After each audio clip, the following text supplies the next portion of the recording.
राठी जी, जी। आप परसों 17 तारीख को प्रधानमंत्री मोदी जी का जो जन्मदिन मना रहे हैं, सबसे पहले तो मैं जानना चाहूँ कितनी खुशी आप महसूस कर रहे हैं इस बारे में?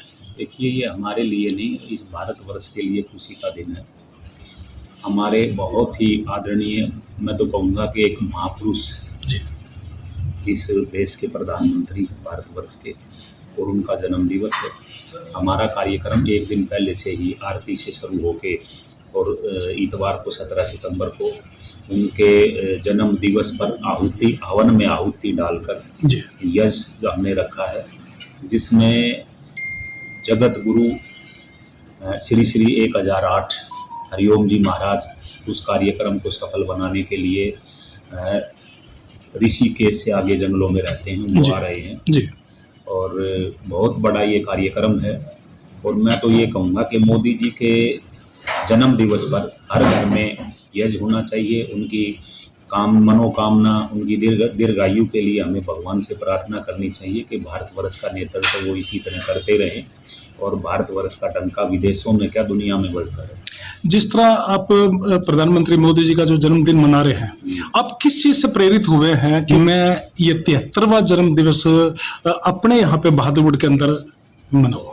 देखो, मुझे 4 साल हो गए रेगुलर उनका जन्मदिन मनाते जी। हुए। यहाँ पे हमने बड़ी संख्या में पहले भी हमने उनका जन्मदिन यहाँ मनाया था, जी। जिसमें ओम प्रकाश धनखड़ जी, अरविंद शर्मा जी, उस वक़्त के संगठन मंत्री जी, सभी लोग बराबर प्रॉपर आते रहे हैं। लेकिन अब की बार हमने एक अलग हटके ना जनता से आह्वान किया है कि भाई आप लोग जो है इस हवन में आहुति डालें और आहुति डालकर इस हवन यज्ञ को अपने तरीके से मनाएं, खुशियां मनाएं। क्योंकि जब नेता हमारे बीच में आते हैं तो लोग उनके स्वागत के लिए खड़े हो जाते हैं, उनको समय नहीं मिल पाता। लेकिन अब की बार हमने पूर्ण रूप से लोगों के लिए ये समय निकाला है कि लोग सभी आएँ और सब हवन में आहुति डालें। आपको किसी का इंतजार ना करना पड़े, आप लंबे समय तक हवन कर सकें, इसलिए हमने इसमें आप किस तरह का आयोजन कर रहे हैं जी आप? आयोजन पहले तो शनिवार को शाम को आरती है जी, उसके बाद अगले दिन हवन है और हवन में 109 कुंडीय हवन हमने बनाया है, जिसमें गुरुजी जो है हरिओम महाराज जी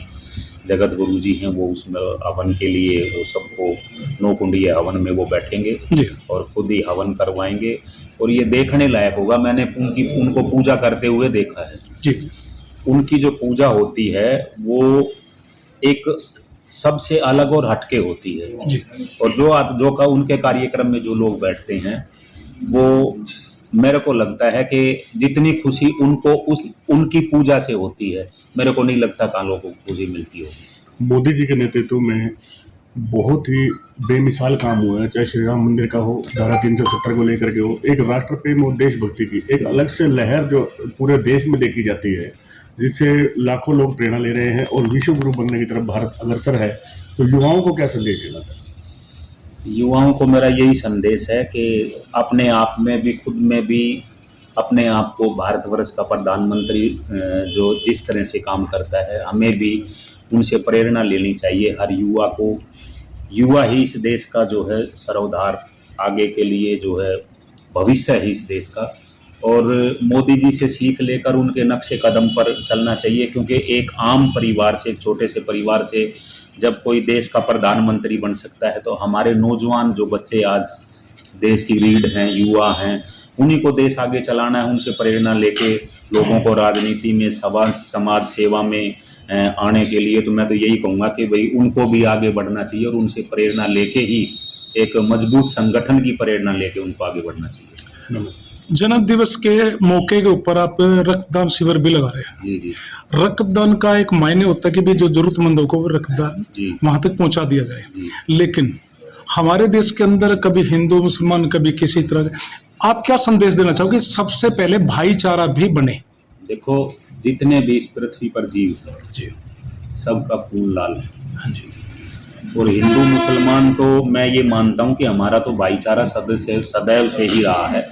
हमारे पिताजी भी बताते हैं, उनके भी बड़े लोग बताते थे कि भाई हिंदू मुस्लिम सब यहाँ आपस में रहते थे। लेकिन कुछ जो समाज में अवधारणा जो राजनीतिक लोगों की चली हुई है, उन्होंने, जो क्षेत्रीय पार्टियां हैं, उन्होंने हमें बांट दिया आपस में।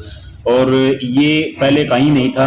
जी। एक दूसरे के घर बैठते थे, सब गले मिलते थे, वो हमारे मंदिरों में आते थे, हम मस्जिदों में चले जाते थे, सब गले मिलते थे, एक दूसरे को बधाई देते थे। अब वो सिस्टम रहा नहीं।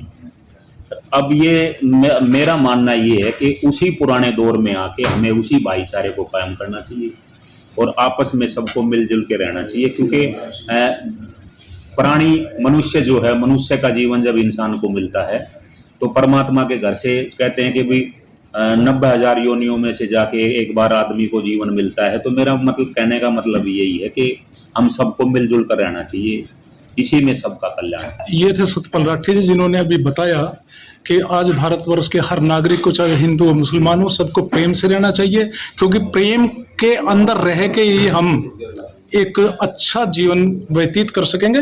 बहुत बहुत शुक्रिया आपका। धन्यवाद।